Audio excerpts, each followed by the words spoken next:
ప్రియులారా, చాలా రోజులైంది. దేవుడి కృపను బట్టి మరలా మీ అందరి ప్రార్థన, దైవజనులు మళ్ళా నన్ను ఇక్కడ మీ ముందు ఉంచడానికి ఇచ్చిన అవకాశానికై ఆ దేవాది దేవునికి కృతజ్ఞతాస్తుతులు చెల్లిస్తున్నాను. దేవునికి స్తోత్రం చెప్తాం ప్రియులారా. చక్కటి సమయానికి వచ్చాం. చక్కటి పాటలు విన్నారు, దేవుని ఆరాధన చేశారు. ఒక వాక్యాన్ని చదువుకునే ముందు ఒకే ఒక శరణాన్ని పాడి నేను వాక్యంలోకి వెళదాం. శరీర క్రియలన్నీయు మాలో నశింపచేయుమయా,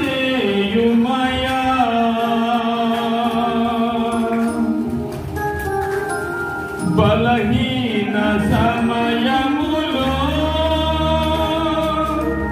మాకు బలము ప్రసాదించుము.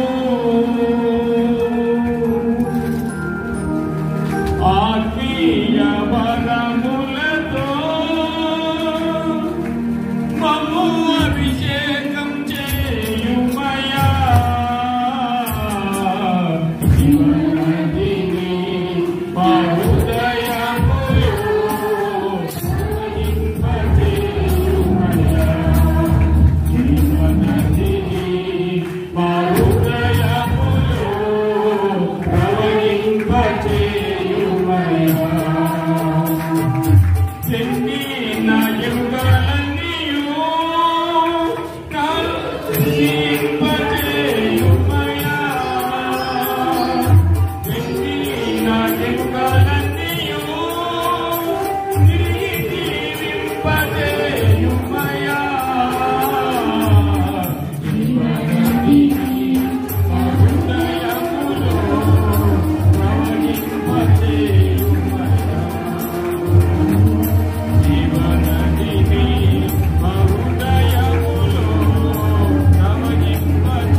మనకు దేవుడు ఇచ్చిన ఈ అవకాశాన్ని బట్టి ఒక అంశాన్ని మీ ముందుంచాలని నేను ఆశపడుతున్నాను.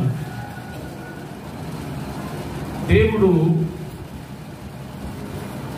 పరిశుద్ధ గ్రంథము నుంచి రాయించిన ప్రతి మాట లేక ప్రతి అక్షరం కూడా తను ఎవరి గురించి అయితే ఒక ప్రేమ లేఖగా ఈ బైబిల్ని ఆయన పంపించాడో భూమి మీదకి, ప్రతి పదం వెనుక, ప్రతి అక్షరం వెనుక కూడా మన జీవితాలకు బాగుపడడానికి,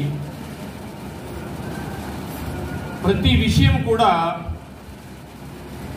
భూమి మీద ఈ కొద్ది రోజులే కాదు, మరణించిన తర్వాత మరో బ్రతుకుందనే విషయాన్ని తెలియజేయడానికి దేవుడు ఈ పరిశుద్ధ గ్రంథం మీద ప్రతి మాటను, ప్రతి అక్షరాన్ని, అందుకే ఆయన అంటాడు, ఒక అక్షరమైనా, ఒక సున్నా అయినా, పొల్లైనా అందులోంచి చెరపకూడదు, కలపకూడదు అనే విషయాన్ని మనం విన్నాం. ఈరోజు మనం ఒక వాక్యాన్ని చదువుకుందాం. ముందుగా యోహాను సువార్త 4వ అధ్యాయము,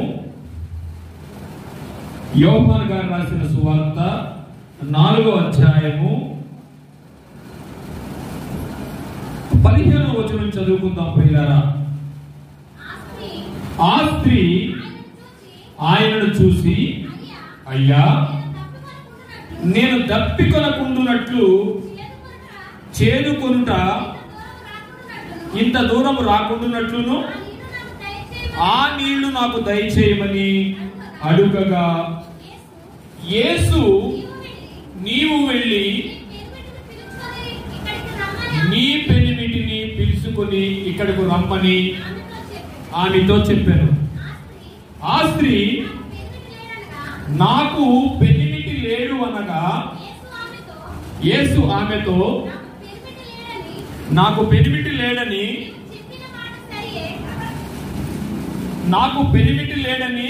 నీవు చెప్పిన మాట నిజమే, సరియే. నీకు 5 పెనిమిటిలు ఉండేది, ఇప్పుడు ఉన్నవాడు నీకు 5 పెనిమిటిలు ఉండేది, ఇప్పుడున్నవాడు నీ పెనిమిటి కాడు. సత్యమే చెప్పిదివి. అప్పుడు ఆ స్త్రీ, అయ్యా నీవు ప్రవక్తవని గ్రహించుచున్నాను. మా పితరులు ఈ పర్వతమందు ఆరాధించిరి, కానీ ఆరాధింపవలసిన స్థలము యెరూషలేములో ఉన్నదని మీరు చెప్పుదురని ఆయనతో అనగా, చాలమ్మా చాలు. ఈ సందర్భం, ఈ సంఘర్షణ, వాళ్ళు మాట్లాడుకునే విధానం నాకు తెలిసి ఇక్కడ ఎవ్వరూ తెలియని వాళ్ళు ఉండరు. అవునండి? మనం ఎవరి గురించి మాట్లాడుకుంటాం? ఎవరి గురించి? సమరయ స్త్రీ. ఈ సందర్భం లేకపోతే వీళ్ళు మాట్లాడుకున్న మాటల్లోని యొక్క అర్థాలు ఆమె మనకు ఎలా కనిపిస్తుంది? ఎలా కనిపిస్తుంది అంటే వేరే ఏం చెప్పనక్కర్లొద్దు, కొంచెం ఇబ్బందిగానే ఉంటుంది. కొంచెం ఇబ్బందిగానే ఉంటుంది.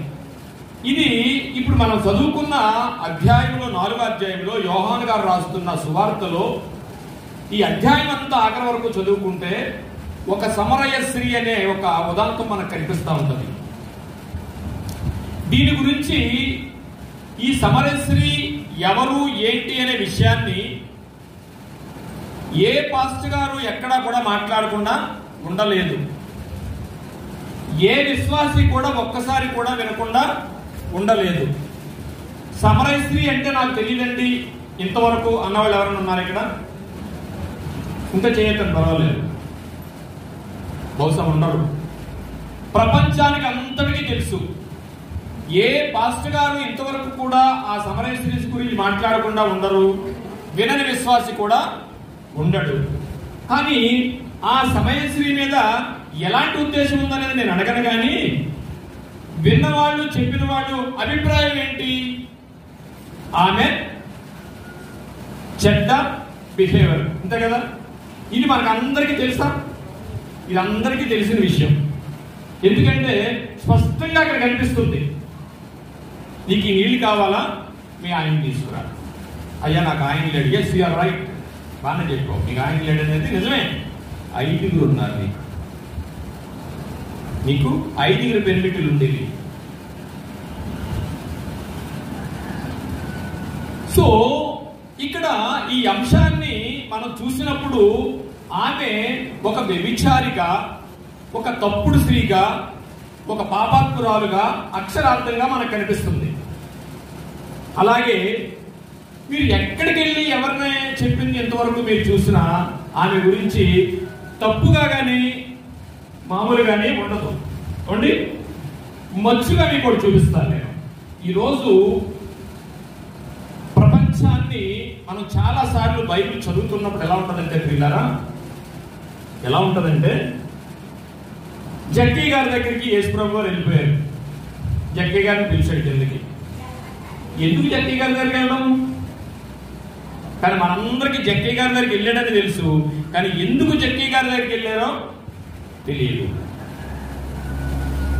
అలాగే ముద్దుగయ్య గారు ఆయన లేచినప్పుడు నమస్కారం పెట్టలేదని ముద్దుగయ్య గారు 127 సంస్థానాల యూదులందరినీ చంపేయడానికి తాకీదు రాయించుకోవడానికి వెళ్ళాడు. మీకు అందరికి తెలుసు. అంటే 27 సంస్థానాల్లో ఉన్న ఇజ్రాయేలీలు యూదులందరినీ చంపించేయడానికి సంతకం పెట్టించుకోవడానికి వెళ్తున్నాడు. ఏమండి, ఆయనకి నమస్కారం పెట్టలేదని 127 మంది సంస్థానాల్లో ఉన్న ఇజ్రాయేలీలు యూదులను ఎందుకు చంపించాల్సి వచ్చింది అని మనం ఇప్పుడు ఆలోచించాం. కానీ చంపించేస్తున్నాడు అనుకుంటున్నాడే కానీ చిన్న సందర్భానికి ఎందుకు ఈ వ్యక్తి 127 సంస్థానాల్లో మనుషులను చంపించేస్తున్నాడు అనేది మనకు తెలియదు. అవునా? సో ఈ అపవాది వాడి చిక్కులు మనకి తెలియనివి కావు. ఎవడో మనకి తెరగా దొరికాడంటే మనకు దొరికింది అపవాదే. ఆడు వీడు అంటాం, ఇష్టం మాట్లాడతాం, ఇంక మామూలుగా మాట్లాడు. కానీ వాడు చిన్నవాడు కాదు. ఎంత గొప్పవాడంటే దేవుని తర్వాత వాడికే రేట్స్ ఉన్నాయి. చూడండి, ఈరోజు నేను ప్రారంభించబోయేది ఏంటంటే ప్రియులారా, అసలు ఈ సమరయ స్త్రీకి మీరు గమనించారు లేదా, 5 భర్తలు అన్నాడు కదా. నేనేమంటున్నానంటే, అమ్మా నీ పెనిమిటిని తీసుకుంటురా. ఓకే అంటే ఒకరు ఉన్నారన్నా, నీ పెనిమిటిని తీసుకుంటురా. అయ్యా నాకు పెనిమిటి లేడు. నిజమే చెప్పేది, ఇప్పుడున్నవాడు నీ పెనిమిటి కాడు, కానీ నీకు 5 పెనిమిటిలు ఉండేవి. ఇప్పుడు ఎంతమంది అయ్యారు? జాగ్రత్తగా ఆలోచించండి. మీ ఆయన తీసుకుంటురా. అయ్యా మా ఆయన లేడు. ఎస్ నిజమే చెప్పు, ఇప్పుడున్నవాడు నీ పెనిమిటి కాదు, నీకు 5 ఉండేవి. ఎంతమంది అయ్యారండి? 6. ఈ రోజున అంశం ఏంటంటే, సమరయ స్త్రీ 6 భర్తలు ఎవరు? సమరయ స్త్రీ 6 అయ్యారా? 6 భర్తలు ఎవరు? అసలు ఎంతవరకు కూడా ప్రపంచం గురించి మాట్లాడుతున్నాను. గొంచాల గురించి కాదు, కాకినాడ గురించి కాదు, ఆంధ్రప్రదేశ్ గురించి కాదు, భారతదేశం గురించి కాదు, ప్రపంచం గురించి మాట్లాడుతున్నాను. అపవాది ఎంత పవర్ఫుల్ వాడంటే, ప్రపంచానికి ఈ విషయాన్ని ఆమె వ్యభిచారిగా చేసి ఎప్పటికీ కూడా ఆ అంశాన్ని నడిపిస్తున్నారు. నేను ఎవరిని విమర్శించట్లేదు, చెప్పిన వాళ్ళకి వాళ్ళకి ఏం తెలియదని నేను అన్నాను. సత్యమైన వాక్యం ఎప్పుడు కూడా ఎలా ఉంటుందంటే అండి, కాలానుగుణంగా దేవుడు తెలియజేస్తూ ఉంటాడు. ఒకప్పుడు కొన్ని తెలియదు, ఇప్పుడు కొన్ని తెలుసు. కాకపోతే లోకం ఏమనుకుంటుంది అనే విషయాన్ని మీకు ఒక చిన్న విషయాన్ని వినిపించి చూపిస్తాను. అసలు సమరయ స్త్రీ గురించి లోకం అంతా ఏమనుకుంటుంది, ఇవాళ మనం ఏమనుకుందాం అనే విషయాన్ని మీ ముందు ఉంచాలనుకుంటున్నాను. అసలు సమరయ స్త్రీ గురించి ఎప్పుడైనా మీరు మెసేజ్ వింటే తెలుస్తుంది. ఆమె పుట్టింది, ఆమె పుట్టడానికి ఆమె చేయలేదు. అలాంటి బ్రతుకు, అటువంటి పుట్టుక దేవుడు అనుగ్రహించాడు కనుక సమరయ జాతిలోనే పుట్టింది.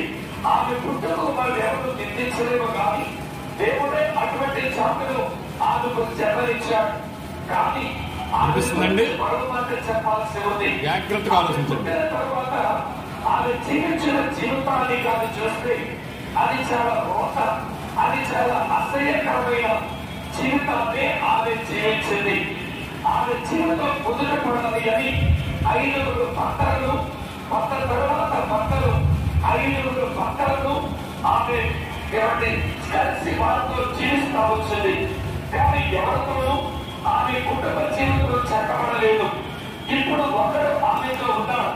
వాళ్ళకి లేఖనాలు చదివే వాళ్ళలో ఆమె మరొక వ్యక్తిని కలిగి ఉంది. వాడు కూడా ఆమెకు చెందినవాడు కాదు, ఎవరో ఆమెకు చెందిన వాటిని ఈమె పడేసుకుంది అన్నమాట. ఒక మాటలో చెప్పాలి అంటే, ఆమె పుట్టుక సమరయ పుట్టుక, దానికి మనమేమి ఆమె గురించి అనలేము. కానీ ఆమె పెరిగినటువంటి జీవిత విధానం చూసినప్పుడు 5 పెరుగుదలను మార్చి ఇప్పుడు మరొక వ్యక్తిని కలిగి ఉంది.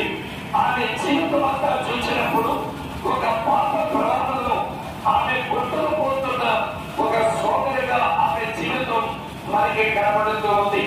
అలాంటి స్త్రీలు మనం చూసినప్పుడు ఆమె చేపోయినది, లేక ఒక పులట, లేక ఒక వేశ్య, లేక గాలి అని మనం పిలుస్తాం. ఇప్పుడు మీకు ఎందుకు మరి వినిపించారంటే ప్రియులారా, ఇది ప్రపంచం మాట్లాడుతున్న మాట. నేను ఒక మెసేజ్ మీకు వినిపించాను, కానీ ఇది ప్రపంచం మాట్లాడుతున్న మాట. దేని గురించి? యోహాను గారు రాసిన 4వ అధ్యాయం, సువార్తలో 4వ అధ్యాయంలో ఉన్న సమరయ స్త్రీ గురించి ప్రపంచం మాట్లాడుతున్న మాట ఏంటంటే, ఆమె ఒక వ్యభిచారి, ఒక కులత, రోత జీవితం, ఇలాంటి నామధేయాలు అక్షరార్థంగా పెట్టబడింది. ఈరోజు మనం కూడా సత్యం ఏంటో తెలుసుకుందాం. మనందరికీ తెలుసు, సత్యము చెప్పులు తొడుక్కుంటుందట, అసత్యం ఏం చేస్తుందట చెప్పాలి. అసత్యం నిజమట ఊళ్ళోకి వెళ్ళి చెప్దామని చెప్పులు తొడుక్కుంటుందంట. ఈ లోపల అబద్ధం ఊరంతా తిరిగి వచ్చేసిందంట. పాపం నిజం వెళ్ళింది నిజం చెప్దామని. అబద్ధం అప్పుడే అక్కడ ఉండిపోయింది. ఇదన్నమాట. సత్యం చెప్పులు దొడుకుంటుందంట, అసత్యం ఊరంతా తిరిగి వచ్చేసిందంట. అలాగా నేనేమంటానంటే, ఎవరిని ఏమన్నాను కానీ, ఎవరు తప్పు చెప్పారని నేను నిందించను కానీ, నేను ఒకటే అంటాను, కాలానుగుణంగా దేవుడు కొన్ని సత్యాలను తెలియజేస్తూ ఉంటాడు. అలాంటి సత్యాన్ని ఈ రోజు మన గొల్చేల గ్రామంలో ఉన్న ఈ డేవిడ్ రాజు గారి చర్చిలో దేవుడు చెప్పిస్తున్నాడేమో. ఎందుకంటే సత్యం చాలా దూరంగా ఉంటుందట, సత్యం అసలు తెలియదట. ఈ సందర్భంలో మీకు ఒక విషయాన్ని చెప్పాలనుకుంటున్నాను. సత్యం అంటే ఏంటి, నిజం అంటే ఏంటి, వాస్తవం అంటే ఏంటి? ఏమంటే నిజం అంటే మంచిదే కదా, ఆవిడ పేరు ఏదో ఉంది, నిజమే. వాస్తవంగా నిజమే, వాస్తవం నిజం రెండు ఒకటే. నేనేనా ఇక్కడ తెలిసిన వాళ్ళందరికీ ముందు నేను వచ్చినా ఇంకేం డౌట్ ఉందా? లేదు, నిజమే, వాస్తవం అది. కానీ వాస్తవానికి, నిజానికి, సత్యానికి చాలా తేడా ఉంది. లేకపోతే యేసు ప్రభు వారిని సత్యవంతులు అనరు. సత్యం అంటే యేసువే. సత్యం అంటే ఏంటంటే, చిన్న ఎగ్జాంపుల్ చెప్తాను. ఉప్పు కప్పు రంగు చెప్పాలి, ఒక్క పోలిక రెండు. అంటే ఉప్పు కప్పురం రెండు చూడటానికి ఒకేలా ఉంటాయా? ఉంటాయి. కానీ నిజమా, వాస్తవమా? బట్టి రెండు కాదు. ఏంటంటే సత్యం కాదు, నిజమే, వాస్తవంగా అలాగే ఉంటుంది కానీ కాదు, అది సత్యం. అంటే సత్యానికి, నిజానికి, వాస్తవానికి ఎంత దూరం ఉందంటే చాలా దూరం ఉంది. అందుకే ప్రసంగి గారు అంటారు, 7వ అధ్యాయము 24వ వచనం ఒకసారి చదువుకుని ముందుకు వెళ్తాం ప్రియులారా. ఈ రోజు మనం ఒక సత్యాన్ని తేల్చబోతున్నాం, ఒక సత్యాన్ని తెలుసుకోబోతున్నాం. ఆ సత్యం గురించి మనం ఏం చేయాలంటే, సమరయశ్రీ 6 భర్తలు ఎవరు అనే విషయాన్ని మనం తేల్చబోతున్నాం ప్రియులారా. ప్రసంగి గ్రంథము 7వ అధ్యాయము 24వ వచనం, సత్యమైనది దూరముగాను, దూరముగాను బహులోతుగాను ఉన్నది, దానిని పరిశీలన చేయగలవాడు ఎవరు? ప్రసంగి ఏం మాట్లాడతారంటే, సత్యం అట చాలా దూరంగా ఉంటదట, మనకు అనిపించదు. అందుకే వాక్యాన్ని సత్యమైన వాక్యం, జుంటి తేనె అంటే తెలుసండి? ఎప్పుడన్నా విన్నారా దాని గురించి? జుట్టు తేనె ఎక్కడుంటుందో ఎప్పుడైనా తాగారా మీరు? అసలు ఎలా ఉంటుందో తెలుసా? విషయం ఏంటంటే అండి, జుట్టు తేనె కనిపించదట. జుంటె తేనె అనేది మనకి పొలాల్లో కొంతమందికి తెలుసు, చెల్లెడి కాళ్ళకి కట్టవలు ఉంటాయి కదా, కట్టవలు ఉంటాయి, పెద్ద పెద్ద చెట్టు తొరలు ఉంటాయి. ఆ లోన పెడుతుందండి, బయటికి కనిపించదండి. మట్లో లోన కట్టవలో పెడుతుంది జుట్టు తేనె. ఆ తేనె నిజంగా ఎంత మధురం అంటే కనిపించదండి, అంత గొప్పది. అందుకే దేవుడు జుంటె తేనెతో తీసాడు, కనిపించదండి. బాగా ఎక్స్పీరియన్స్ ఉన్నవాడు కట ఆ ఏగను చూసినట, ఇది జుంటె తేనెకి సంబంధించిన ఏగ అని తెలుసుకుని అప్పుడు దాన్ని అంటాడు. సత్యం కూడా అలాగే ఉంటుంది. ఎంతో మంది వింటా ఉంటారు, సత్యం అర్థం అవుతా. ఈ మైకులు రోజు వెళ్తే ఊరంతా, మీరు ఎందుకు వచ్చారు? మీకంటే మంచోళ్ళు, పెద్దోళ్ళు, బాగా ఉన్నవాళ్ళు లేరా? సత్యం చాలా దూరంగా ఉంటది, అంత తొందరగా అర్థం కాదు. సత్యం అలాంటిది. అందుకే ఈయన అంటున్నాడు, మహాజ్ఞాని అయిన ప్రసంగి గారు మాట్లాడుతూ, సత్యమైనది దూరముగాను బహులోతుగాను ఉన్నది, దాని పరిశీలన చేయగలవాడు ఎవడు అని మాట్లాడుతూ, ఇప్పుడు మనం విన్న విషయంలో ఒక మర్మం కనిపిస్తుంది. ప్రపంచం అంతా ఆవిడ గురించి ఏమనుకుంటుంది? వ్యభిచారం అంటుంది, కుడత అంటుంది, మరి ఏదేదో పేర్లు పెడుతుంది. కానీ అపవాదిగా ఏం చేస్తాడు తెలిసినండి, నాకు తెలిసినంత వరకు నేను ఏమనుకుంటున్నానంటే, వాడు కావాలని ఎంతమంది మేధావులను కూడా వాడు ఇంజెక్ట్ చేసేస్తాడు. అయ్యో బాగానే చెప్తారు అనుకుంటాం, కానీ వాడు పవర్ ఎలా ఉంటుందంటే అసత్యాన్ని నడుపుతూ ఉంటుంది, సత్యం నడవదు, దొరకదు. ఇప్పుడు నేనేమంటానంటే, వాడు ఎంత ప్లాన్ వేసాడంటే, ఇప్పుడు నేను చిన్న చిన్న దొంగతనాలు చేస్తా ఉంటాను ఏమండి అనుకుందాం. నిజం చేయట్లేదంటే అలా చూస్తున్నారు అనుకుందాం. చిన్న చిన్న దొంగతనాలు చేస్తున్నారు. చర్చికి వచ్చాను, మీ చర్చికి ఏదో దేవుడి గురించి వినాలన్నో ఏదో పని మీద నేను మొత్తం మీద చర్చికి వస్తున్నాను. చర్చికి వచ్చినప్పుడు పాస్టర్ గారు ఆ వేళ అంశం ఏం చెప్తున్నాడు, దొంగల గురించి చెప్తున్నాడు అనుకోండి. అవునండి, నేను దొంగతనాలు చేస్తున్నానని అడపో ఇద్దరు ముగ్గురికో తెలుసు. దొంగతనం గురించి చెప్పేటప్పుడు వెంటనే మీరు ఏం చేస్తారండి? అడొక్కలా చూస్తారు కదా, ఇది కామన్. కానీ ఆడికి కూడా భుజాలు నడుపుకుని అయ్యో నా గురించి కానీ ఏమని చెప్పేస్తున్నామో అని భయం వేస్తుందా లేదా?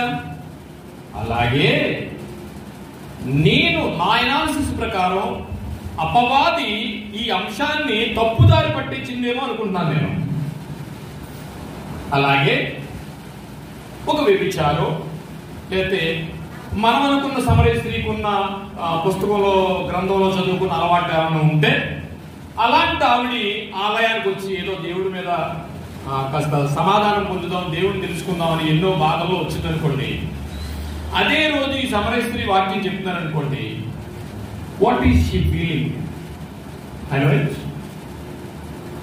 ఆవిడ ఎలా ఫీల్ అవుతుంది?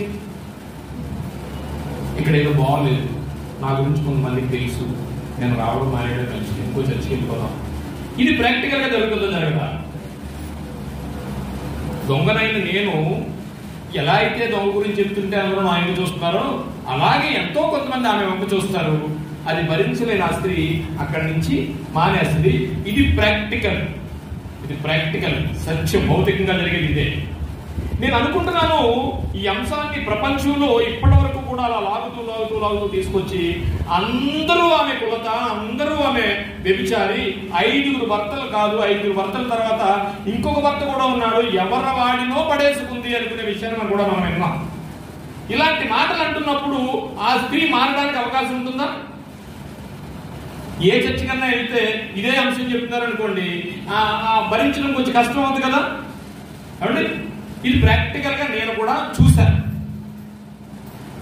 ఇది ప్రాక్టికల్ గా మనం ఆలోచించవచ్చు, లాజికల్ గా కూడా ఆలోచించవచ్చు. కానీ నేనేమంటానంటే అపవాది మనల్ని అందరినీ గ్రిప్పులో పెట్టుకుని అలాగే ఉంచేసాడేమో అంశాన్ని, అలాగే చెప్తున్నారేమో.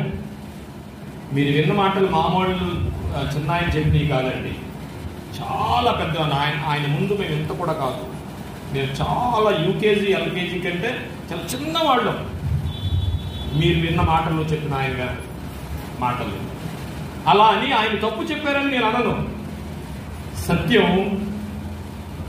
ఎలా ఉంటుందంటే తన కాలానుగుణంగా దేవుడు తెలియచేస్తాడు పిల్లల. బైబిల్ అంతా సార్ తెలుసుకొని మీకు చదివితే కదగా బైబిల్ అంతా అర్థమవుతుంది అసలు మనిషికి అర్థం. ఒక మనిషి తన ఆయుష్ బైబిల్ని అర్థం చేసుకోవడానికి చాలా పిల్లల.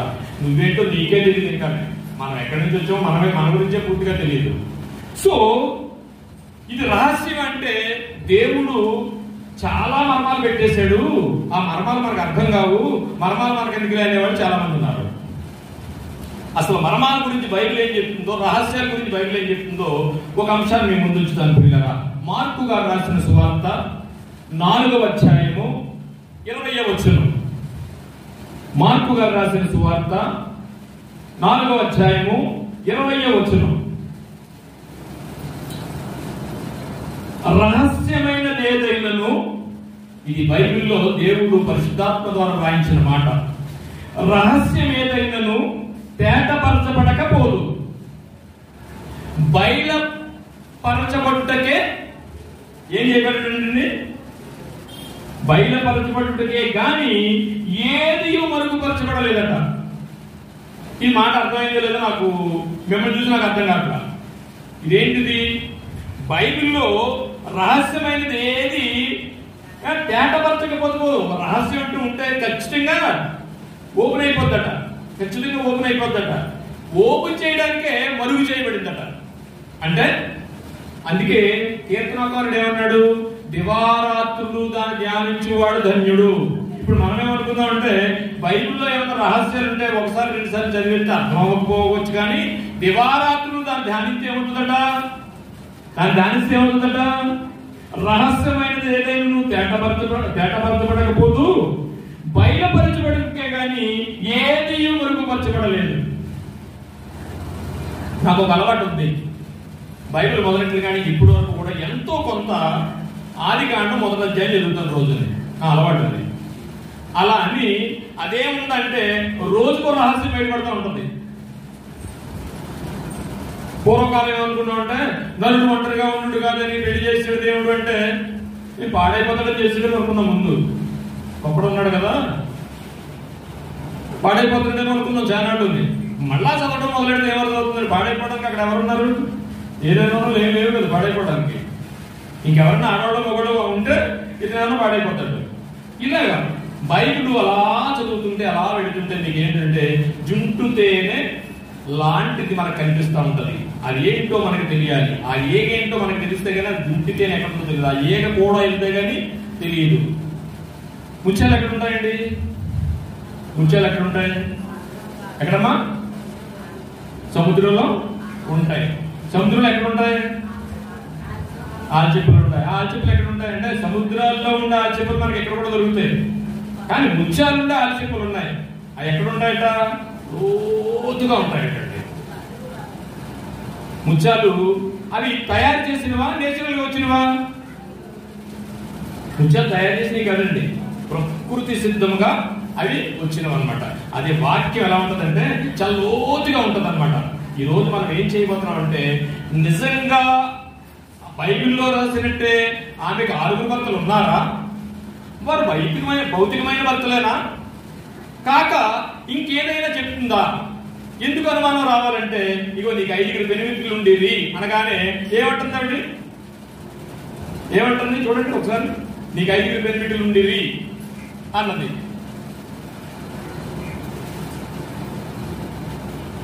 చూడండి, 5 పెనిమిట్లు ఉండగానే అయ్యా నీవు ప్రవక్తవు అన్నది.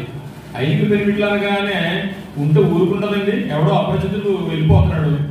అది వెళ్ళిపోయి ఆయన ఆగేసేసి మంచినీడి గురించి మాట్లాడి నీకు 5 పెనిమిట్లు ఉన్నారంటే ఊరుకుంటుందా? ఇప్పుడు ఈ రోజుల్లో అయితే ఆవిడ కొన్నా ఊరుకోదు, నువ్వెవడో చెప్పడానికి ఉంటుంది. అలాంటి పరిస్థితిని మనం ధ్యానిద్దాం ప్రియులారా. యెహోవా ధర్మశాస్త్రమందు ఆనందించు దివారాత్రమును దాన్ని ధ్యానించువాడు ధన్యుడు. యెహోవా మర్మము ఆయన యందు భయభక్తులు గల వారికి తెలిసి ఉన్నది. ఎవరైతే వినడం వల్ల విశ్వాసం వస్తుంది కాబట్టి ఇదిగో ఇలా రోజు వచ్చి మీరు కూర్చుంటారో దేవుడు వాళ్ళకట కొన్ని విషయాలు తెలియజేస్తాడు అనుకున్నాడట.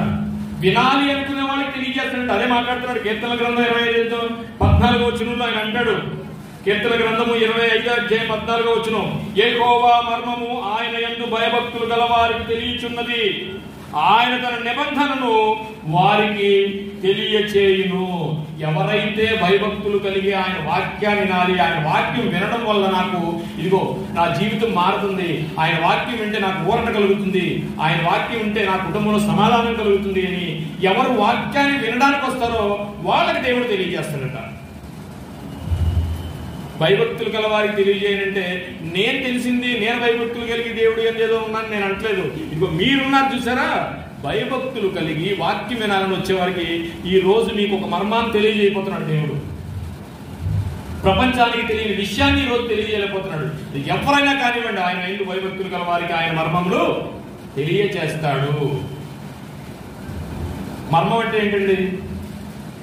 ఇంగ్లీష్ లో అందరికి తెలిసిందండి సీక్రెట్. అంతేనండి, సీక్రెట్ ఏంటంటే మర్మం.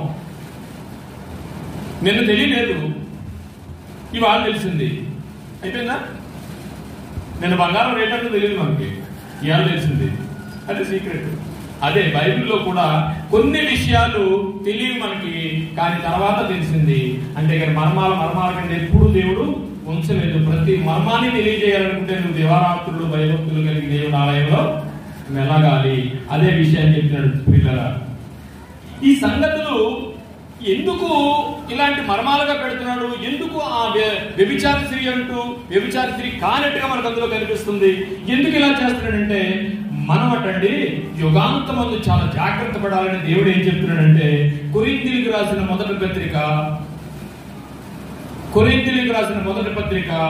10వ అధ్యాయము 11వ వచనం, ఈ సంగతులు దృష్టాంతములుగా వారికి సంభవించి యుగాంతమందున్న మనకు బుద్ధి కలుగుటకై వ్రాయబడెను.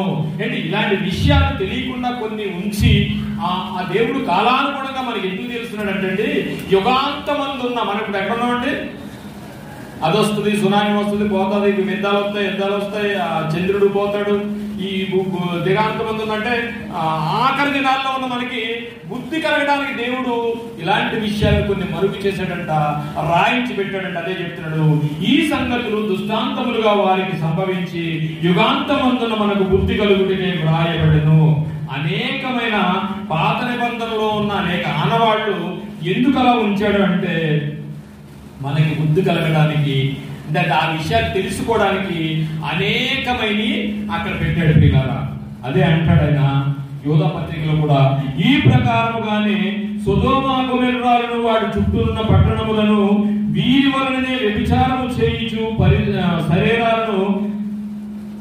శరీరానుసారులైనందున నిత్యాగ్ని దండన అనుభవించు దుష్టాంతములుగా మనకి కనబడుతున్నవి. ఇప్పటికీ కూడా ప్రజల యొక్క అపరాధాలను చూసి దేవుడు ఉగ్రతకి బలైన సొదొమ గొమొర్రా కూడా ఇప్పటికీ కూడా దుష్టాంతములుగా, అంటే మనం చూడటానికి దేవుడు చాలా ఉంచాడంట, మనం విని మారడానికి యుగాంతమందున మనకు దేవుడు రాయించి పెట్టాడట. అదే మాట్లాడుతున్నాడు, ఈ సంగతులు దృష్టాంతములుగా వారికి సంభవించి యుగాంతమందున్న మనకు బుద్ధి కలుగుటకే, నేర్చుకుంటకే, రహస్యాలు తెలుసుకుంటకే, మర్మాలు తెలుసుకుంటకే ఆయన రాయించి ఉంచాడనే విషయాన్ని ఇక్కడ రాస్తున్నాడు. పిల్లరా, ఎప్పటి నుంచి మనం ఈ ఆలయానికి వస్తున్నాం, ఎన్నాళ్ళు అయ్యింది, ఇంకా ఏదేదో చిన్న చిన్న విషయాలైనా దేవుడిని మనం తెలుసుకున్నామా, దేవుడు ఎంత గొప్ప కూడా మనకు అర్థమైందా? అలా అర్థం కాకపోతే ఆయన మాట్లాడుతున్నాడు పిల్లరా. మరియు ఎబ్రీయులకు రాసిన పత్రిక 5వ అధ్యాయం 13వ వచనం ఆయన మాట్లాడుతున్నాడు, మరియు పాలు త్రాగు ప్రతివాడును శిశువే కనుక. పాలు తాగేవాడు మనం ఏమంటామండి, ఒక చిన్న వదంతి ఉంటుంది, నాకు చెప్పడానికి కొంచెం ఇబ్బందిగా ఉంది. కానీ ఇప్పుడు చిన్నపిల్లలు ఏమంటారు, మీరు ఇంత ఎదిగిపోయిన తర్వాత కూడా పాలు తాగితే చిన్నపిల్లల ఇంకా పాలైనట్టు నీకు అంటారు. సమయం వచ్చింది కాబట్టి చెప్తున్నాను, నాకు ఊహ తెలిసి స్కూల్ నుంచి వచ్చి మా అమ్మ పాలు తాగేవాడు. నేను దారం డెలివరీ కూడా అందరూ తిట్టేవారు, ఇప్పటికీ గుర్తున్నది. ఆ ముసలాలు కూడా ఈ మధ్యనే కాలం చేశారు. ఆడికి ఎలాగో సిగ్గులేదు, నీకు సిగ్గులేదా మంగయ్యమ్మ అనేవారు మా అమ్మనే. అంటే ఏంటి విషయం అంటే, ఇందులో ఉన్న విషయం ఏంటంటే, ఎప్పటి నుంచి వస్తున్నాం, ఏం తెలుసుకున్నాం, రోజు ఏదో మనం ఎల్కేజీ స్టూడెంట్ లాగా వెళ్ళిపోవడమేనా? దేవుడు ఎంత స్పష్టంగా రాయించాడు చూడండి, మనం తెలుసుకోవాలనే విషయాన్ని. ఎబ్రీయులకు రాసిన పత్రిక 5వ అధ్యాయం 13వ వచనం, మరియు పాలు త్రాగు ప్రతివాడును శిశువే కనుక. ఎంతకాలం మనం చిన్నపిల్లల్లా ఉంటాం, ఎంతకాలం శిశువుగానే ఉంటాం. మనం ఎందుకు వస్తున్నామో, ఏ వింటున్నామో మనకు తెలియకుండా వెళ్ళిపోతే దేవుడు ఏంటో మనకు అర్థం కాడు, ఆయన శక్తి ఏంటో మనకు తెలియక శక్తిని ఆశ్రయించలేని వాడిగా ఉండిపోతాం ప్రియులారా. అందుకే ఆయన చక్కటి మాట రాయించాడు, పాలు తాగు ప్రతివాడును శిశువే కనుక నీతి వాక్య విషయంలో అనుభవం లేని వాడై ఉన్నాడట. ఇప్పుడు ఏమిటి, ఇన్ని సంవత్సరాలు అయిపోయింది మనం ఉన్న వాక్యం, ఆ వాక్యాన్ని చదివా మనం. ఆమె అన్న 6 భర్తలు భౌతికమైన వాళ్ళ, నిజంగా ఉన్నారా భౌతికంగా? ఆత్మీయమైన భర్తలా? ఈ విషయం 2000 సంవత్సరాలు అయిందండి, 2024 సంవత్సరాలు అయింది ఈ రోజుకి అని ఇంకా తెలియలేదంటే విన్న తర్వాత మీరే చెప్తారు. ఇప్పుడు లోపం చెప్పుకునేది విన్నారు. నేను కూడా దేవుడు నాకు ఇచ్చిన చిన్న జ్ఞానాన్ని బట్టి మీ ముందు ఉంచాలనుకుంటున్నాను. ఆవిడెవరో, ఆవిడ నిజంగా 5 భర్తలు కలిసిన వ్యభిచారి స్త్రీ అయినా, లేదు దేవుడు ఇంకేదైనా మర్మంతో ఆవిడ మాట్లాడుతున్నాడా, భౌతికంగా ఉన్నారా, లేదా ఆత్మీయమైన భర్తలా? సమరయ స్త్రీకి 6 భర్తలు ఎవరు అనే విషయాన్ని భౌతికంగా ఆవిడకు ఉన్నారా, లేదా ఆత్మీయమైన భర్తలా? దేవుడు ఏ ఉద్దేశంతో మాట్లాడుతున్నాడు? ఇవన్నీ తెలుసుకోవాలనుకుంటే మనం ఎప్పుడు వాక్య విషయంలో అభివృద్ధి చెందాలి, ఎప్పుడు చిన్నపిల్లలాగే ఉండకూడదు అనేది దేవుడు మనకు అర్థమయ్యేటట్టు చక్కగా, పాలు త్రాగు ప్రతి వాడును శిశువే కనుక నీతి వాక్య విషయంలో, అంటే ఈ వాక్యంలో ఉన్న నీతి కంటే ఇంకే నీతి లేదు. మనం బైబిల్ పట్టుకుని తిరుగుతున్నామే కానీ అందులో ఉన్న నీతి వాక్య విషయంలో మనం ఎలా ఉండాలని తెలుసునండి, అనుభవం లేని వాడిపై ఉన్నావు అంటున్నాడు. ఇప్పుడు ఆ భౌతికంగా మనం ఉన్నారని అనుకున్నాం అనుకోండి, అలాగే ఉంటుంది. ఏంటి అనేది మనం ఆలోచించడానికి వెళ్తున్నాం. ఇప్పుడు అవ్వదు కానీ కొన్ని విషయాల ముందు చెప్తున్నాను అనమాట అండి. ఏమండి, అందుకే వయసు వచ్చిన వారు, అదే ఏప్రిల్ 13, 14 వచ్చిన వయసు వచ్చిన వారు అభ్యాసము చేత మేలు కీడులను విమోచించుటకు. చూడండి, చిన్నపిల్లాడప్పుడు ఏదో చిన్నపిల్లాడు చేస్తాడు, పెద్దవాడు అయిన తర్వాత ఏం చేస్తాడు? వాడికి కీడు మేలు ఏంటో తెలుస్తుంది. అలాగే మనం కూడా సత్యవాక్య విషయంలో లేకపోతే మన జీవిత విషయంలో బైబిల్ అనే అర్థాన్ని పెట్టుకుని మన నడవడిని మార్చుకోవడానికి దేవుడు చక్కగా మాట్లాడుతున్న మాట ఏంటంటే, వయసు వచ్చిన వారు అభ్యాసము చేత మేలు కీడులను వివేచించుటకు సాధ్యము చేయబడిన జ్ఞానేంద్రియములు కలిగి ఉన్నారు కనుక బలమైన ఆహారము వారికి తగును. ఈ రోజు మనం ఎంత బలమైన ఆహారాన్ని మొదలు పెట్టామంటే, ప్రపంచాన్ని అపవాది ముసుగు వేసి భౌతికమైన భర్తలను చూపించి ప్రపంచాన్ని అంతటిగా విచారణ చూపించి చేస్తున్న విషయాన్ని ఈ రోజు దేవుడు ఆయన సన్నిధిలో సేవించడానికి ఏ విషయం ఇచ్చాడు. మీరు ఈ విషయాన్ని నిజంగా తెలియగలిగితే మన అలాంటి వాళ్ళని తెలుసునండి. ముందు చదువుకున్న యెహోవా మర్మము ఆయన యందు భయభక్తులు గల వారికి తెలిసి ఉన్నది, ఆయన తన నిబంధన వారికి తెలియచేయును. చెబుతున్న నేను కాదు, వింటున్న మీరు ఆయన నిబంధన తెలుసుకున్న వారే, ఆ విషయం తెలిసిన వారే. అలాంటి విషయంలో మనం ఎక్కడానికి వెళ్ళాలి. ఈ మర్మాలు ఎప్పుడో జరిగిపోయాయి. పాత నిబంధన సంగతులు కొత్త నిబంధనలో దుస్తాంతములుగా మనకు రాయబడి ఉన్నాయి పిల్లలా. ఈ సంగతులు అందుకే మాట్లాడుతున్నాడు అనమాట. ఆ ప్రకారమే సొదొమ గొమొర్రాను కూడా ఎందుకు ఉంచాడంటే మనకు విషయం తెలియడానికి. ఎందుకంటే అపవాది ఎప్పటి నుంచో అలాంటి స్త్రీలను హింసిస్తున్న ఒక అంశం ఇది. చూడండి, ఇక్కడ జరుగుతున్నది ఏంటంటే, యోహాను గారి వల్ల చిన్న డిస్టర్బెన్స్ వచ్చి యేసు ప్రభు వారు అక్కడికి వెళ్ళాలి. ఎక్కడికి వెళ్ళాలి? యోహాను గారి దగ్గరికి వెళ్ళాలి. అలాంటి సందర్భంలో ఏంటంటే, యోహాను గారి సువార్త 4వ అధ్యాయంలో కాంటెక్స్ట్ లో కొన్ని విషయాలు మనకి ఇక్కడ తెలుస్తున్నాయి పిల్లరా. యేసు వారు యూదా దేశం నుండి బయలుదేరి అనగా యూదా దేశాన్ని వదిలి మళ్ళా వెనక్కి వస్తున్నారు. యోహాను గారి దగ్గరికి వెళ్ళి వెనక్కి వస్తూ గలిలయకి వెళ్ళేటప్పుడు మధ్యలో సమరయ అనే ఊరుంది. సమరయ అనే ఊరుంది. ఏమొచ్చినా చదువుకున్నాం మనం. సమరయ శ్రీ 6వ వచనం చదవమ్మా. 6వ వచనం.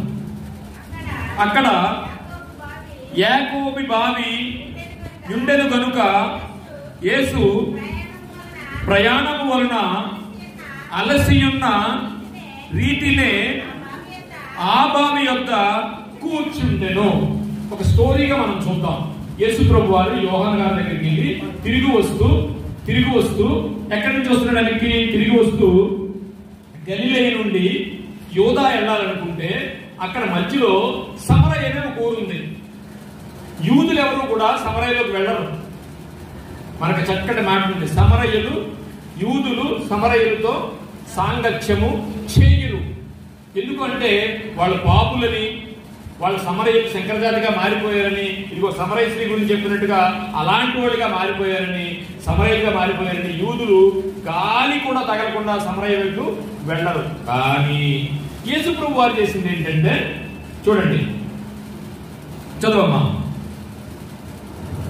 ఇప్పుడు మనం చదువుకున్న విషయాల్లో చాలా మంది క్రైస్తవేతరులు కానివ్వండి, క్రైస్తవులు కానివ్వండి, చాలా మంది ఎవరుకుంటారంటే ఏదో ఒక స్టోరీ పుస్తకం అసలు జరిగాయా కొన్ని విషయాల్లో మనకే అప్పుడప్పుడు డౌట్ వచ్చేస్తూ ఉంటుంది. ఇది ఉందా ఊరు, అక్కడ అసలు ఊరు ఉందా, యేసుప్రభు గారి బావ దగ్గర అక్కడ ఉన్నారా, ఇలాంటి విషయాలన్నీ నిజమేనా అనుకుని ఏదో చర్చిలోనో నిజం అనుకుంటాం కానీ బయటికి వెళ్ళిన తర్వాత మళ్ళీ సంగమం పుస్తకంలో ఆలోచించేస్తుంటాం. ఇప్పుడు అక్కడ ఏముందండి? 7వ వచనంలో 6వ వచనంలో అక్కడ యాకోబు బావి ఉండెను, ఆ బావి యొద్ద అప్పటి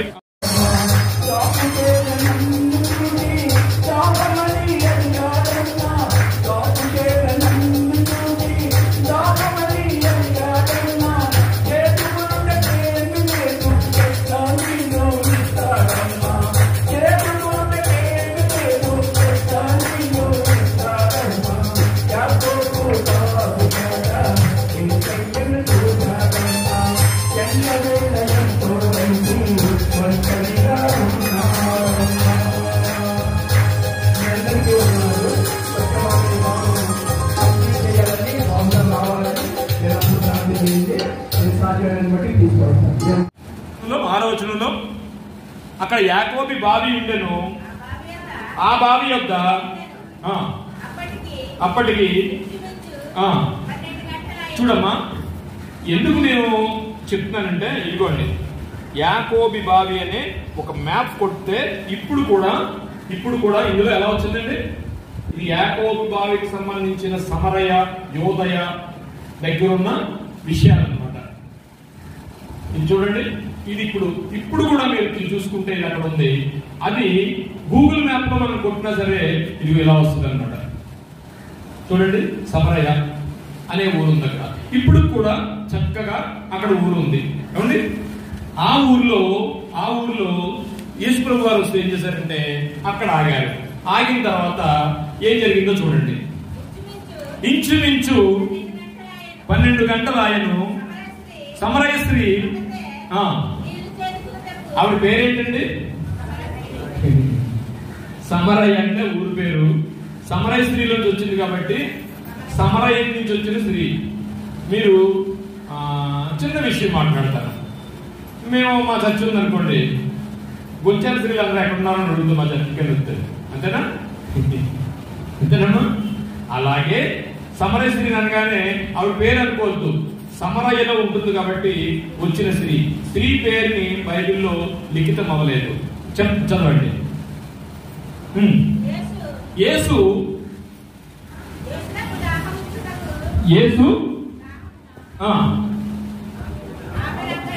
ఆమెలక్కడ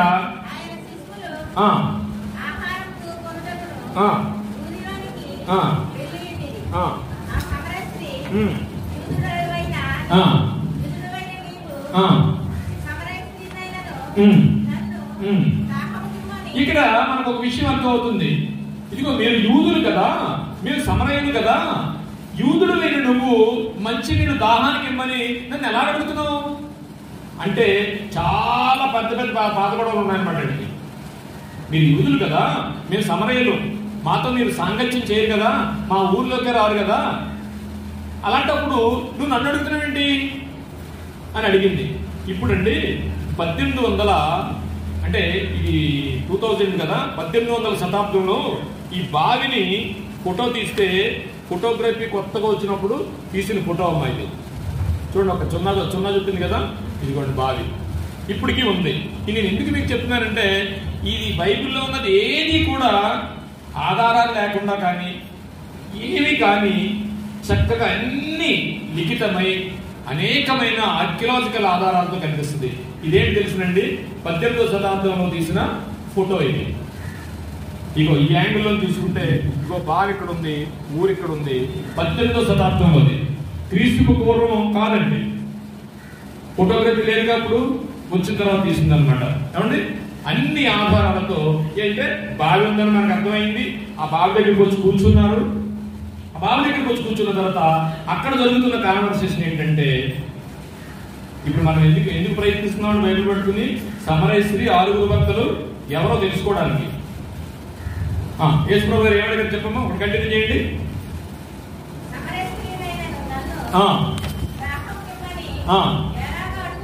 ఎలాగ అడుగుతున్నావు అంటే మనకు ఒక విషయం అర్థం ఉంది. నేను ఇద్దరికేయో పాత గొడవలు ఉన్నాయి, వాళ్ళ వీళ్ళకి సంబంధం లేదు, వాళ్ళు ఈ ఊళ్ళో కాదు, వీళ్ళ ఆళ్ళు ఊళ్ళోకి రాదు జరుగుతుంది. అందుకని ఎందుకు నన్ను అడుగుతున్నావు అని ఆవిడ అడిగింది అనమాట అండి. ఎలా అనగా యూదులు సమరయులతో సాంగత్యము చేయరు, అందుకు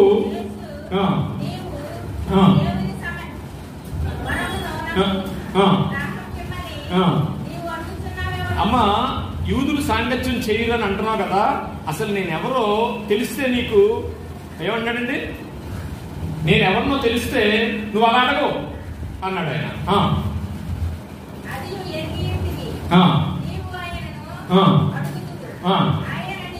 ఆయన నీకు జీవజలమిచ్చునని ఆమెతో చెప్పాను. అప్పుడు అయ్యా బావి లోతైనది, చేదుకొనుటకు నీకేమీ లేదే అంటే ఇది విషయం ఏంటంటే అండి, నూరు దగ్గరికి వచ్చాడు, ఆవిడ కూడా వచ్చింది, నీళ్లు అడిగాడు. ఈ ఊదుల్లో ఉన్న చూస్తే కనిపిస్తున్నాం, మమ్మల్ని ఎందుకు అడుగుతున్నాం, మాతో సాంగత్యం చేయరు కదా, అసలు అడగరు కదా మమ్మల్ని ఏమిని అని ఈవిడ అన్నది. ఆయన ఏమన్నాడంటే, నేను నీకు జీవజలం ఇస్తానన్నాడు. జీవజలం నాకు ఇస్తానన్నావు కదా, తోడుకోవడానికి సేవ లేదు కదా, నువ్వెలాగిస్తావు నాకని అడుగుతుంది. ఆ జీవజలం ఎలాగుంటుందని నీకు నిజంగా అర్థమైతే నేను ఎవరినో నీకు అర్థమవుతుంది అంటున్నాడు. ఆవిడ ఇంకా భౌతికంగా కూడా ఏమీ లేదు కదా, నీకు తోడుకోవడం నాకెలా నీళ్ళతో నీకు లేదు కదా అంటుంది. తాను తన కుమారులను ఆవిడ ఏం చెప్తుంది చూడండి, చరిత్ర చెప్తుంది.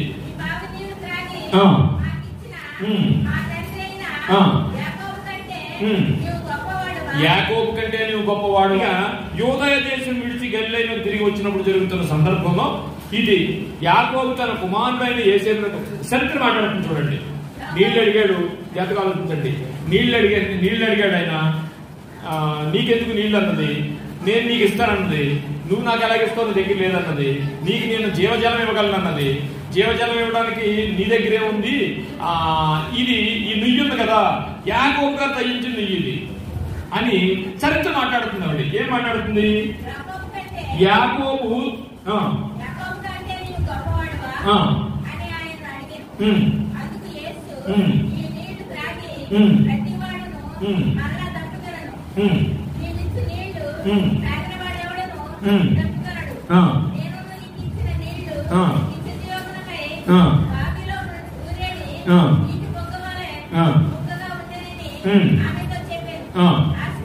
ఆ స్త్రీ ఆయన్ను చూసి, అయ్యా నేను తప్పికొట్టకున్నట్లు చేదుకొనుటకు రాకుండానట్లను. ఇక్కడ విషయం ఏంటంటే చాలా మంది ఏమనుకుంటామంటే ఆవిడ 12 గంటలకు ఎందుకు వచ్చిందో పక్కన పెడదాం. ఆవిడ ఎప్పుడు వస్తుంది ఇది తెలుసు. వచ్చిన ఆయన ఎవరు? అనంత జ్ఞాని. ఆవిడ ఎప్పుడు వస్తుందో తెలుసు. సో ఈవిడ 12 గంటలకు రావడం గురించి మనం ఎలా ఊహించామంటే ఆమెకు 6 భర్తలు ఉన్నారు, ఆవిడ తప్పు చేస్తుంది, అందరూ వెళ్ళిపోయిన తర్వాత వస్తుందని చాలా మంది చెప్పారు. అదొక పాయింట్ పక్కన పెట్టేసేయండి. ఏమంటే ఇక్కడ చిన్న విషయాన్ని మాట్లాడతాను నేను. ఈయన అపరిచితుడు, ఎక్కడి నుంచి వచ్చాడో తెలియదు. ఆవిడ చేరుకోవడానికి వచ్చింది. వీళ్ళిద్దరికి ముందు ఎవరికెవరికి తెలియదు, కానీ పరిచయం చేసుకున్నారు. ఎలా పరిచయం చేసుకుంది? ఆవిడ యూదులని వీడికి అర్థం అవుతుంది. ఒక అంగీ వేసుకున్నాడు, గడ్డం తెచ్చుకున్నాడు, ఒక యూద సాంప్రదాయమైన డ్రెస్ వేసుకున్నాడు కనుక యూదుడు కనుక అని గుర్తుపెట్టింది. ఈయనకి తెలుసు ఆమె సమరయ్యలో ఉండే స్త్రీ అని. ఇక్కడికి వచ్చారు. వచ్చిన తర్వాత నీళ్ళు అడిగాడు. నీళ్ళు అడిగిన నీళ్ళు ఏమన్నాడంటే మీ ఆయన తీసుకురాన్నాడు. మా ఆయన లేడు, నిజమే చెప్పు, నీకు 5 ఉండేది, నీకు 5 అంటే అప్పటి వరకు ఏం జరుగుతుందంటే యేసు ప్రభు వారు తన చరిత్ర తెలిసింది ఆధ్యాత్మికంగా మాట్లాడుతున్నాడు. నీకు 5 భర్తలు ఉన్నాను కానీ ఈవిడ ఏంటంటే భౌతికంగా మాట్లాడుతుంది. ఎప్పుడైతే ఆ పదాన్ని మరి ఒకసారి రిపీట్ చేద్దాం. స్త్రీ ఎన్నో వచనమా? 19వ వచనం. అప్పుడు ఆ స్త్రీ, అయ్యా నీవు ప్రవక్తవని గ్రహించుచున్నాను. నేను మళ్ళా పైకి వెళ్ళి 17 చదువుతున్నాను చూడండి. 16 చదువుతున్నాను. యేసు నీవి వెళ్ళి నీ పెనిమిటిని పిలుచుకుని ఇక్కడికి రమ్మని ఆమెతో చెప్పెను. ఆ స్త్రీ నాకు పెనిమిటి లేడనగా యేసు ఆమెతో, నాకు పెనిమిటి లేడని చెప్పిన మాట సరియే, 5 పెనిమిటిలు ఉండిరి, ఇప్పుడున్నవాడు కూడా నీ వాడు కాడు. అక్కడ ఆగండమ్మా. ఏమండి, సత్యమే చెప్పి అనగానే కనీసం మన రియాక్షన్ ఎలా ఉంటుందండి? భర్తల గురించి మాట్లాడినప్పుడు ఈవిడ వెంటనే ఏమనాలి? అక్కడ ఆగండి, జాగ్రత్తగా ఆలోచించండి. ఈయనెవరో ఆవిడకి తెలియదు, కానీ ఆవిడెవరో ఈయనకి తెలుసు. భౌతికంగా ఆత్మీయంగా ఏదో యేసు ప్రభు వారు ఆవిడతో చెప్పాలనుకున్నాడు. చరిత్ర గుర్తు చేస్తున్నాడు. నీ లేడు నిజమే, నీకు 5 ఉండాలి, 5 ఉండాలి. 5 ఉన్నారన్నాడా ఉండాలన్నాడా? ఉండిరి అంటున్నాడు. ఉండిరి అన్నప్పుడు ఏమంటే వెంటనే ఎలా ఉంటుందండి? కొట్టకుండా ఎవరు ఉండరు. కానీ వెంటనే ఆవిడ మాట ఏంటో చూడండి. ఆవిడ మాట చూడండి, జాగ్రత్తగా చూడండి. సత్యమే చెప్పితివి. అప్పుడు ఆ స్త్రీ, అయ్యా నీవు ప్రవక్తవని గ్రహించుచున్నాను. ఇప్పుడు ఏం అర్థం చేసుకుందాం మనం? నేనేదో పొరపాటు చేస్తున్నాను, ఎవరికి తెలియకుండా ఏదో తప్పులు చేస్తున్నాను. ఇలాగే యేసు ప్రభులాగా ఒక ఆయన దగ్గర వచ్చాడు. వచ్చేసేసి నీకు 5 ఉన్నారు అని చెప్పేసాడు.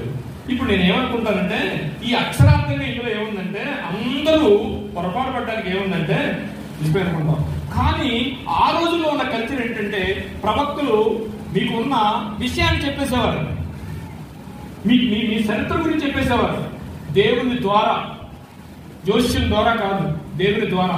ఇక్కడ జరుగుతున్న విషయం ఏంటంటే నీకు పెనిమిటి కాడు సత్యమే చెప్పితివి అనగానే ఈవిడ ఏమనాలి అంటే, నా భర్తల గురించి నీకెందుకయ్యా, మంచినీళ్ళు ఇస్తానన్నావు, ఇవి అంతవరకు బాగానే ఉంది, నువ్వు నా గురించి నువ్వు అలా మాట్లాడుతున్నావు తప్పుడుగానే అనవలసిన ఆవిడ ఏమంటుందంటే, అప్పుడు ఆ స్త్రీ అయ్యా నీవు ప్రవక్తవని గ్రహించుచున్నాను అంటే మనం ఏమనుకోవాలంటే, ఇప్పుడు ఆయనకున్న 5 భర్తలు, 5 ఆయన కాకుండా ఇంకొక ఆయన ఉన్న భర్త, ఎవరి భర్తనో పడేసుకుంది అనుకున్న భర్త, ఈ విషయాలన్నీ ఆవిడకి తెలిసిపోయాయి, ఆయన తెలిసిపోయాయి. అమ్మో ఈయన ప్రవక్త అయి ఉంటాడు, నా రహస్యాలన్నీ తెలిసిపోయి అనుకోవడానికి ఉందా? అలాగే ఉందా? అలాగే ఉంది. అంతేనా?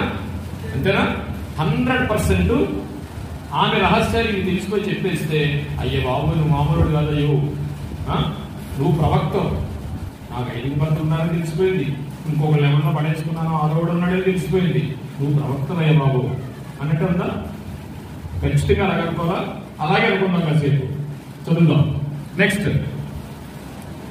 అప్పుడు ఆ స్త్రీ అయ్యా నీవు ప్రవక్తవు దాన్ని గ్రహించుచున్నాను, మా పితరులు, చూడండి స్టోరీ మారింది అక్కడ. ఈవిడికి ఏమర్థమైందో ఇప్పుడు చూడండి. ఆయన చాలాసేపు జీవజలం అంటూ భర్తలు ఉన్నారంటూ ఆత్మీయంగా మాట్లాడుతున్నాడు. ఈవిడ భర్తల గురించి, ఈ జలం గురించి భౌతికంగా మాట్లాడుతుంది. లాస్ట్కి వచ్చేటప్పటికి ఒక చరిత్రలోకి వెళ్ళిపోయారు వీరిద్దరు. నువ్వు ప్రవక్తవు అంటే నా రహస్యాలన్నీ నీకు తెలిసిపోయాయి, అక్కడ వరకు అయింది. తర్వాత చూడండి ఏం మాట్లాడుతుందో, మా పితరులు ఈ పర్వతమందు ఆరాధించింది. ఏమంటే దీనికి దానికి సంబంధం ఉందా? ఇదిగోండి ఆ బావి యాకోబు సంతలో ఉన్న బావి, ఇదిగోండి ఇప్పుడు కూడా ఇలా ఉంది. దాని మీద ఒక చర్చి కట్టారు. ఆ బావి సైజు చూసారు అనుకుందాం. ఒక రాతిని యాకోబు గారు దొరికించి ఇప్పుడు కూడా ఉంది. ఇది ఎప్పటిదో అన్నమాట. నేను చూపించాను మీకు. ఇది బావిది చూడండి. ఈ బావి ఇప్పుడు ఏం చేశారంటే దాని మీద ఒక చర్చి కట్టారు.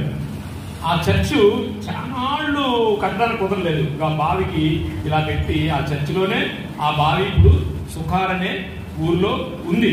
ఇప్పటికీ ఉంది చూడండి. ఇప్పుడు దాని మీద చక్కటి చర్చి కట్టి పెట్టారనమాట. ఇప్పుడు మనకి ఇక్కడ సందర్భం ఏంటంటే ప్రియులారా అడిగింది. అప్పుడు ఈమె రియాక్షన్ వేరేలా ఉండాలి.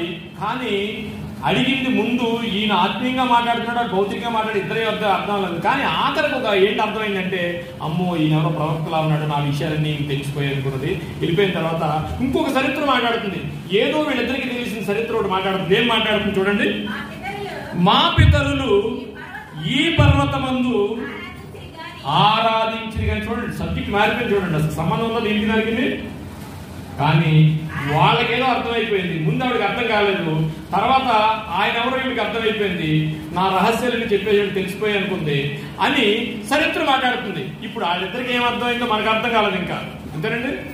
వాళ్ళకైతే ఒక అండర్స్టాండ్కి వచ్చేసారు. మా పితరులు ఈ పర్వతం అనగానే ఒక అండర్స్టాండ్కి వచ్చేసారు.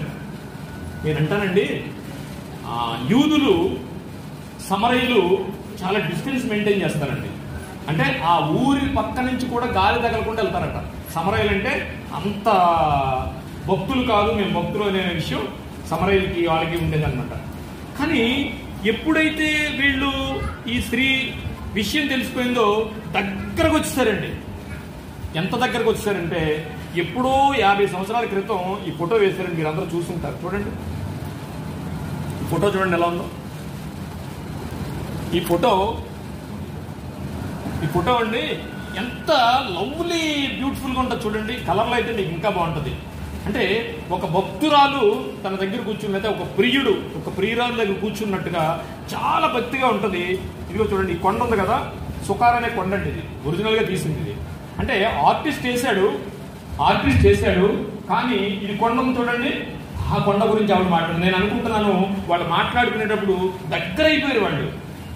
కానీ యేసుప్రభు వారి యూదుడు సమరయులతో అసలు కలవరు. సమరయులు గాలి కూడా తగ్గడానికి యూదులకి నిస్తాగరిస్తులు అనమాట వాళ్ళు.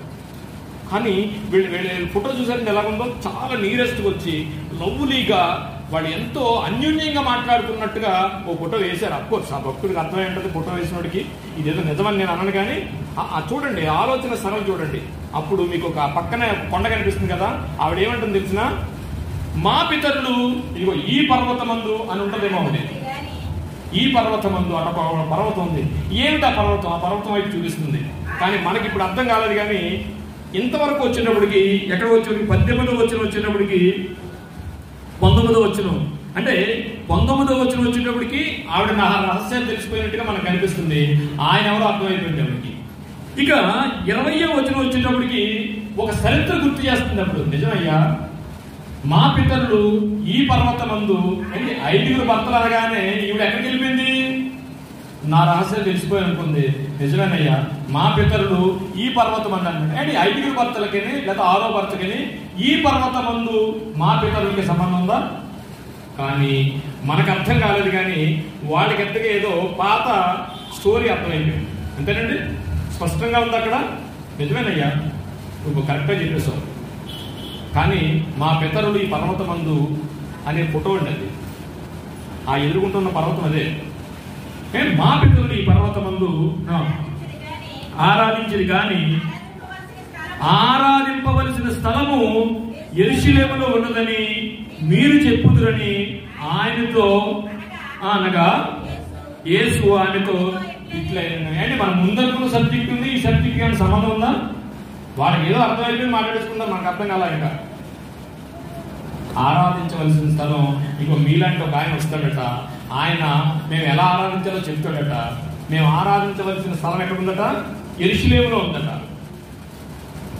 యెరూషలేములో ఉందంట నాకు చెప్తుంది. తర్వాత అప్పుడు ఆయన ఏమంటాడంటే, అమ్మా, ఒక కాలం వచ్చుచున్నది, ఆ కాలం ముందు ఈ పర్వతము మీదనైనను యెరూషలేములోనైనను మీరు తండ్రిని ఆరాధింపరు, నా మాట నమ్ముము. ఎన్నో వచ్చినాం అది? 21వ వచనంలోకి మనం వచ్చినట్లయితే ఇక్కడ ఏం చెప్తున్నాడంటే, ఆయన వాళ్ళిద్దరికి అర్థమైపోయింది. ఎవరో ఈయనెవరో ఆవిడకి అర్థమైపోయింది, ఆవిడెవరో అర్థమైపోయింది, ఈ భర్తలకు అందరూ కూడా ఉందో వాళ్ళిద్దరికి అర్థమైపోయింది. మనకు తేలలేదు. ఇంకా భర్తల గురించి అడిగితే నిజమే చెప్పేవాడు, నిజమే అయిపోయింది. మా పితరులు ఈ పర్వతమందు ఆరాధించేది కానీ ఆరాధించవలసిన స్థలం నువ్వు వచ్చినోడు చెప్తావని అనుకున్నాడు. ఆయన ఏమన్నాడంటే, ఆరాధించవలసిన స్థలం అది కాదు, ఒక కాలము వచ్చుచున్నది, ఆ కాలమందు సత్యముతోను ఆత్మతోను ఆరాధించవలసిన రోజులు వస్తున్నాయని. కానీ వీళ్ళిద్దరూ కాంప్రమైజ్ అయిపోయారు. వీళ్ళకి స్టోరీ అంతా అర్థమైపోయింది, మనకు అర్థం కాలేదు. ఆ పర్వతం ఏంటి ఏమండి? ఆ పర్వతం ఏంటి? ఏ పర్వతం అది? ఇప్పుడు ఎలా ఉంటుందంటే, ఎవరో నా గురించి ఏదో చెప్తున్నారు అనుకోండి. చెప్పినప్పుడు మొన్న ఏమైందంటే, కరుణాకర్ అని ఒక ఆయన ఉన్నాడు, మనకి క్రైస్తవులు విమర్శిస్తూ ఉంటాడు. ఆయన ఏం చేశాడంటే తమ్ముడు, కరుణాకర్ అనేవాడు ఇలా అంటున్నాడు, మా ఊరే చాలా వర్స్ట్గా మాట్లాడుతున్నాడు క్రిస్టియానిటీ గురించి. అంటే ఇతను ఏమన్నాడు తెలుసునండి, ఒకసారి నువ్వు వెళ్ళి సిలకలూరు బ్రిడ్జి దగ్గర ఏం జరిగిందో నీకు తెలుసా అని అడుగు, దెబ్బలు మానేస్తాడు అన్నాడు. అంటే సిలకలూరు దగ్గర జరిగిన బ్రిడ్జి దగ్గర జరిగిన గొడవలో ఉంటాడు ఇద్దరికే. అంతేనా? ఇలాగ అన్నానని చెప్పు చాలు, ఆడు మళ్ళా నీతో మాట్లాడతాడు అన్నాడు. అంతే మనం కూడా అంతే. నేను చెప్పానని చెప్పు, పలానా రోజు అన్నాడు అనుకోండి, ఏదో ఉంది అక్కడ, ఇంకా మాట్లాడు, వాళ్ళకి అర్థమైపోయింది. అలాగా నిజమే, ఈ పర్వతమందు మా పితరులు ఆరాధించవలసిన సమయం, ఆరాధించవలసింది మీరు వచ్చి చెప్పుదురని మాకు అర్థమైపోయింది. ఇప్పుడు ఏమన్నా ఆ భర్తలు కూడా ఉందండి అక్కడ? ఆ భర్తలు కూడా ఏమన్నా ఉందా? ఆవిడ కానీ ఈయన కానీ ఏమన్నా రియాక్షన్ ఉందా భర్తల గురించి? నిజమే, మేము ఆరాధించాం కొండ మీద. ఏమిటా కొండ? మా పితరులు అనగా పూర్వం ఈ పర్వతమందు ఏం జరిగింది? ఏదో జరిగింది ఆ పర్వతం మీద. ఆ పర్వతం ఏంటి అనేది మనం ఆలోచించగలిగితే, ముందు మనం ఖచ్చితంగా ఆ పర్వతం ఏంటో తెలుసుకోగలిగితే ఈ భర్తలు కూడా ఏంటో అర్థమవుతుంది. ఇప్పుడైతే మాత్రం మనకు తెలిసినంత వరకు ఆవిడ భర్తల గురించి రియాక్షన్ అవ్వలేదు. ఆవిడ ఏం గొడవట్లేదు, కొట్టలేదు, తిట్టలేదు. నాకు భర్తలు ఉన్నారని నీకు తెలుసుకుందే మామూలు వాళ్ళు అన్నది. అక్కడ వరకు వచ్చింది. కానీ ఫైనల్గా ఆవిడ వెంటనే అనుకున్న మాట ఏంటంటే పిల్లరా, ఆ పర్వతం ముందు, ఏ పర్వతం అంటే ఆ పర్వతం మీద ఏం జరిగిందో మనకు తెలియాలి. ఆ పర్వతం దగ్గరికి వెళ్ళి అసలు ఏం జరిగిందో తెలిస్తే, ఇప్పుడు అర్జెంట్గా పర్వతం మీదకి వెళ్దామా? లేట్ అయిపోయిందా? లేట్ అయిపోయింది కదండి, ఆలోచన అండి. ఆ పర్వతం మీదకి వెళ్ళి చూసి వచ్చేద్దాం అండి, వెళ్ళి చూసి వచ్చేద్దాం. రాజుల మొదటి గ్రంథము 16వ అధ్యాయము 23. ముందు ఆ పర్వతం ఏంటో, ఆ పర్వతం మీద ఏం జరిగిందో, భార్యలనే మాట భర్తలనే మాట పక్కన పెట్టేసి ఇద్దరు కాంప్రమైజ్ అయిపోయి మనల్ని కనిపించేసేసి యూదారాజైన ఆసా ఏలుబడిలో 31వ సంవత్సరమున ఒమ్రీ ఇజ్రాయేలు వారి రాజై 12 సంవత్సరములు ఏలెను. ఆ 12లో 6 సంవత్సరములు తిర్సాలో ఏలెను. 16:23లో ఉన్నది ఏంటంటే, ఒమ్రీ అనే ఒక ఆయన ఉన్నాడు. ఆసా ఏలుబడిలో ఏదో జరిగిందనే విషయాన్ని మనకి అర్థమవుతుంది. 24 చదువుతామండి. అతడు షేమేరు నొద్ద, ఇది ఎక్కడికి వచ్చామంటే యేసు ప్రభు వారికి క్రీస్తు సకంలో మనం సికార్ అనే ఊరు దగ్గర, యాకోబు కట్టించిన బావి దగ్గర మనం ఉన్నాం. అక్కడి నుంచి మా పితరులు ఈ పర్వతం అనగానే ఏం చేశారంటే, ఆ పర్వతం మీద ఏదో జరిగింది, ఈ భర్తలకు సంబంధించిన విషయం ఏదో అక్కడ ఉంది. అక్కడ లేకపోతే మా పర్వతం మందు మా పితరులు అనకపోతే ఆవిడ భర్తల గురించి డిఫరెంట్ గా నువ్వెవరు మాట్లాడడానికి అనేది. ఇప్పుడు ఆ పర్వతం మీద మనకు వచ్చాం. ఆ పర్వతం ఏంటంటే ఉమ్రీ అనే ఒక ఆయన ఉన్నాడు. ఆసా ఏలుబడిది.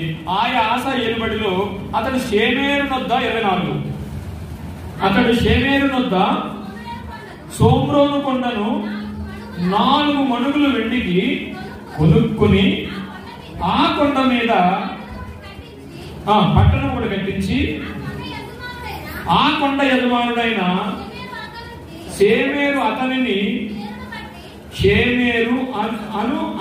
పేరు పెట్టెను. తాను కట్టించిన పట్టణంకు సోమ్రోను అని పేరు పెట్టాను. ఇప్పుడు ఎక్కడ ఉన్నది? సోమ్రోను అనగా సమరయ.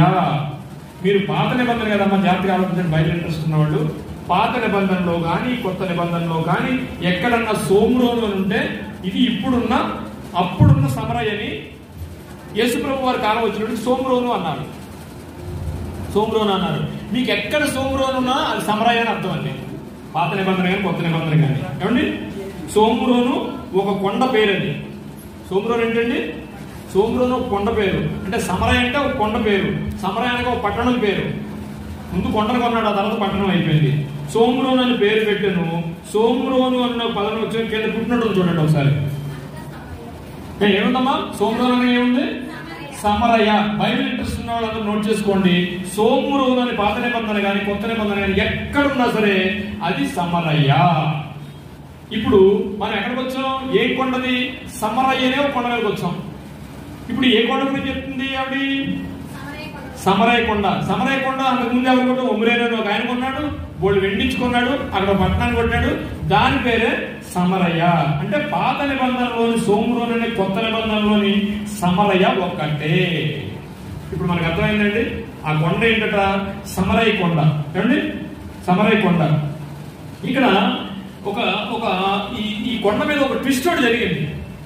ఆ ట్విస్ట్ మనకు తెలిస్తే ఈ భర్తలు ఎవరో మనకు అర్థమైపోద్ది. ఏమండి? 28 ఒకసారి చదువుకుని మనం ఆఫ్ చేసుకుందాం. ఒమ్రీ కాదమ్మా, ఇది జరిగిందమ్మా, ఇది ఇక్కడికి అయిపోయింది. ఈ సమరయ్యలు ఎవరో తెలుసుకోవాలి మనం. ఇప్పుడు మనం ఎక్కడి వరకు వచ్చామంటే సమరయ్య స్త్రీ దగ్గరికి వచ్చాం. ఆవిడ నూతి దగ్గరికి వచ్చింది, నీళ్ళు అడిగారు. నీళ్ళు నీ భర్తను తీసుకుని అన్నది. నీకు 5 బెనిఫిట్లు ఉండన్నారు. ఇప్పుడున్నవాడు కూడా కాదన్నాడు. 6 భర్తల కింద మనకు కనిపిస్తుంది. భర్తలు అనగానే ఆవిడ ఏం చేసిందంటే, నువ్వు మహానుభావుడు అయ్యా, నువ్వు ప్రవక్త అయ్యా, నువ్వు గొప్పడు అయ్యా అనేసింది. అంటే నాకు రహస్యం గురించి తెలుసుకోయిందేమో అని చెప్పేసింది ఆవిడ. వెంటనే ఏ రియాక్షన్ ఇచ్చిందంటే, ఇదిగో ఈ కొండ మీద మా పితరులు పూజించిరి అని అన్నాడు. ఇక కొండలు గట్టా ఉండమమ్మా, యేసుప్రభు నేను వచ్చేసాను కనుక మీరేం చేయాలంటే ఆత్మతోనూ సత్యంతోనే చేయాల్సిన అవసరం ఉంది, కానీ ఇప్పుడు మీకు అలాంటి అవసరాలు లేవు అని ఆయన చెప్పాడు.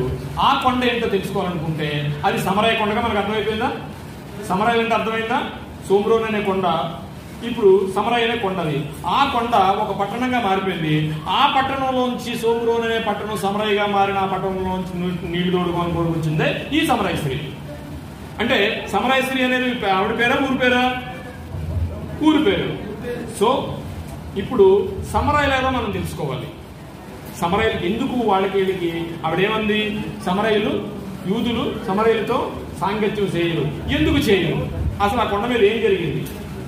సమరయులు ఎందుకు అసహించుకునే యూదులు అసహించుకుంటున్నారు? భక్తి విషయంగా ఎందుకు ఆత్మీయంగా వాళ్ళని యాక్సెప్ట్ చేయరు అనే విషయాన్ని దేవుడు ఆయన రాక ఆలస్యమైతే నేను కూడా ఒకరోజు ఉంటే ఖచ్చితంగా మరొక రోజు నేను తెలుసుకున్నాం. కాలం అయింది కాబట్టి మంచి అంశాన్ని, ఇది ప్రపంచానికి తెలియని విషయం. ఇప్పటి వరకు కూడా అందరూ ఒకే తాటి మీద వెళ్ళిపోతున్నారు, కానీ ఇవి ఎంత భక్తురాలో ఆశ్చర్యపోతారు పోయినారు. అవి ఎంత భక్తురాలో, ఎంత లేఖనాలు తెలిసిన స్త్రీయో. ఏమందండి వెంటనే నీవు ఏమంది? నువ్వు వెంటనే ఏమంది? బయలుకి భక్తులు అనగానే నువ్వు ప్రవక్తవు. ఏం తెలిసిపోయింది ఈవిడికి? భర్తను తీసుకున్నామంటే ప్రవక్త ఉంటుంది ఏంటి? ఇక్కడ వరకు మనకి ఏం అర్థమైంది తెలిసిన? నా భర్త గురించి ఇవి తెలిసిపోయిందని అనుకోవాలి, అంతేనా? అలా అనుకుందాం కాసేపు. రెండవది వెంటనే మొదలు పెట్టింది, నిజమేనయ్యా నువ్వు అన్నది, ఈ పితరులు మా పితరులు ఈ కొండ మీద మొక్కారు అని అన్నది. ఆ కొండ మీదకి వెళ్ళాం మనం. అది సమరయ కొండ. ఇప్పుడు సమరయులు ఎవరో తెలుసుకోవాలి. ఇది మొదటి భాగంగా మనం తీసుకుందాం. సమరయులు ఎవరో రెండవ భాగంగా మనం చెప్పుకుందాం పిల్లల. చాలా అద్భుతమైన ఘట్టం ఇది. ఈ విషయాన్ని మనకు దేవుడు తెలియజేసినందుకు ఆయన వెంటున్న మాటను దేవుడు దీవించిన కాక చిన్న ప్రార్థన చేసుకుందాం. పరిశుద్ధుడా, ప్రేమగల తండ్రి, మహోన్నత నాయన, జరగబోయే కాలమంతట్లో మీరు తోడుగా ఉండండి. చెప్తున్న విషయాన్ని ప్రతి బిడ్డ ఆలకించి ఆయన వాక్యంలో ఉన్న విషయాలను తెలుసుకొని అందరూ ఈ సత్యవాక్యాన్ని తెలుసుకునే మార్గాన్ని మాకు దయచేయండి. మీ చిత్తమైతే నాయన మరొక వారం మాకు దయచేసి మీ సత్యవాక్యాన్ని తెలియజేయడానికి మీరు కృప కుదుపమని ఈ చిన్న ప్రార్థన యేసువారి ప్రశస్తమైన నామంలో మిక్కులు ఎంతో బ్రతినాడు వేడుకుంటున్నాము తండ్రి. ఆమేన్. అందరికీ వందనాలమ్మా. మీరు అందరికీ ఇప్పటి వరకు అర్థమైందని నేను అనుకుంటున్నాను. ఇంకా మంచి విషయాలు దేవుడు మనకు సమయం ఇస్తే ఇంకా కొన్ని చాలా విషయాలు మనం తెలుసుకున్నాం. చాలా సంతోషం. అర్థమవుతుందని నేను అనుకుంటున్నాను. అందరికీ వందనాలమ్మా.